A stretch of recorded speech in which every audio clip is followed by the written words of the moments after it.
ನೀವು ನಿಮ್ಮ ಮಕ್ಕಳಿಗೆ ಕಾಫ್ ಸಿರಪ್ ನೀಡ್ತಾ ಇದ್ದೀರಾ? ಹಾಗಿದ್ರೆ ಈ ವಿಡಿಯೋ ನೋಡಿ. ರೀಸೆಂಟ್ಲಿ ಕಾಫ್ ಸಿರಪ್ ಕುಡಿದು ಮಧ್ಯಪ್ರದೇಶದಲ್ಲಿ 24 ಜನ ಮಕ್ಕಳು ಸತ್ತೋಗಿದ್ದಾರೆ.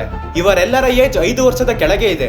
ಆಕ್ಚುಲಿ ಕೆಮ್ಮು ವಾಸಿ ಆಗ್ಲಿ ಅಂತ ಕೋಲ್ಡ್ ಡ್ರಿಪ್ ಹೆಸರಿನ ಕಾಫ್ ಸಿರಪ್ ಕೊಟ್ಟಿರ್ತಾರೆ. ನಂತರ ಸಿರಪ್ ಕುಡಿದ್ಮೇಲೆ ಕಿಡ್ನಿ ಫೇಲ್ಯೂರ್ ಆಗಿ 24 ಜನ ಮಕ್ಕಳು ಸತ್ತಿದ್ದಾರೆ. ಕಾರಣ ಏನಂದ್ರೆ ಸಿರಪ್ ಅಲ್ಲಿ ಹಾರ್ಮ್ಫುಲ್ ಕೆಮಿಕಲ್ಸ್ ಇದ್ವು.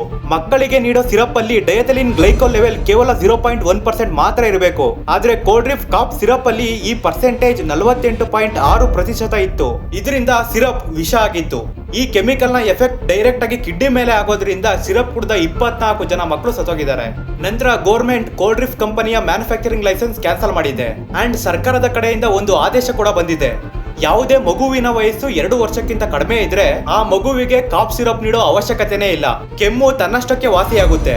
ಅಂಡ್ 2 ವರ್ಷ ಮೇಲ್ಪಟ್ಟವರಿಗೆ ಕಾಫ್ ಸಿರಪ್ ನೀಡೋ ಆಗಿದ್ರೆ ಡಾಕ್ಟರ್ ಸೂಪರ್ವಿಷನ್ ಅಲ್ಲಿ ಲಿಮಿಟೆಡ್ ಕ್ವಾಂಟಿಟಿ ನಲ್ಲಿ ನೀಡಬೇಕು.